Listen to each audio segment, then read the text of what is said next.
Gerald Anderson, binisita si Kim Chiu sa kanyang dressing room. Paulo, nag-react sa nangyari. Si Paolo Avellino ay maingat na nagbabantay kay Kim Chiu, at kamakailan lang,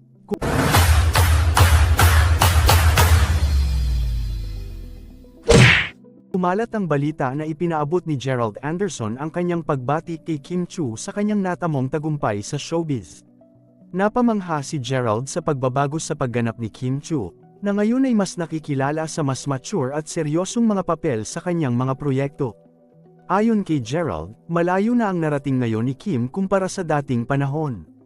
Isang makeup artist ang nagpahayag na personal na bumisita si Gerald sa dressing room ni Kim para batiin ito at ipahayag ang kanyang kasiyahan sa mga nagawa niya. Ngunit mukhang may mga agam-agam si Paolo Avellino sa patuloy na pagpapakita ng atensyon kay Kim Chiu. Tilad ba ito ng paggamit ng kasikatan ni Kim para sa sariling interes o may iba pang mga dahilan? Ito ang ilan sa mga tanong na umiikot sa isyu na ito. Ang pagsubaybay ni Paolo kay Kim ay maaaring nagmumula sa kanyang pag-aalala sa pangangalaga sa kanyang pagkatao at imahe.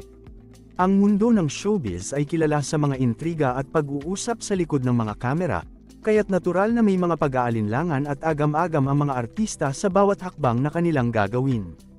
Sa kabilang banda, hindi rin maiiwasan na magkaroon ng mga pagtatapat ng damdamin sa mundo ng showbiz. Ang mga personal na mensahe at pagbati ay maaaring maging simbolo ng pagpapahalaga at pagkilala sa tagumpay ng isa't isa.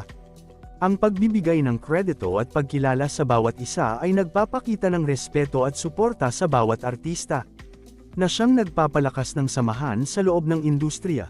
Sa kasalukuyan, napakaraming mga personalidad sa showbiz ang nakakaranas ng mga intriga at kontrobersya, at isa si Kim Chiu sa mga personalidad na hindi naiiwasang mabanggit sa mga ganitong usapan. Subalit mahalagang tandaan na sa kabila ng lahat ng mga ito, ang pagiging propesyonal sa trabaho at pagiging tapat sa sarili ang mga dapat na pangunahing pinahahalagahan. Sa mga ganitong pagkakataon, mahalaga ang pagtutok sa mga halaga ng respeto at dignidad sa bawat individual sa industriya.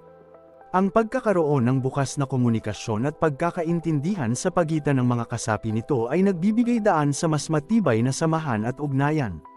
Bagamat may mga pag-aalinlangan at agam-agam sa bawat desisyon at hakbang na gagawin, mahalagang isaalang-alang ang kabuuan ng sitwasyon at ang mga epekto nito sa mga taong direktang sangkot. Ang pagiging maingat at responsable sa bawat aksyon at salita ay nagpapakita ng pagmamalasakit hindi lamang sa sarili kundi pati na rin sa kapwa. Sa huli, ang showbiz ay isang industriya na puno ng mga pagsubok at hamon. Mahalaga ang pagiging matatag at bukas sa mga pagbabago at pag-unlad. Ang pagtutok sa mga positibong aspeto at pagpapahalaga sa bawat individual ay naglalayo na palakasin ang industriya at itaguyod ang pagkakaisa at pagkakapatiran sa hanay ng mga nagbibigay aliw sa publiko. Sa kabuuan, ang pagbibigay ng importansya sa bawat tagumpay at pagpapahalaga sa bawat individual sa showbiz ay nagpapakita ng tunay na espiritu ng pagkakapatiran at pagtutulungan. Sa ganitong paraan, patuloy na magkakaroon ng pag-unlad at pag-angat ang industriya ng showbiz, na maglilingkod bilang inspirasyon at aliw sa maraming tao sa lipunan.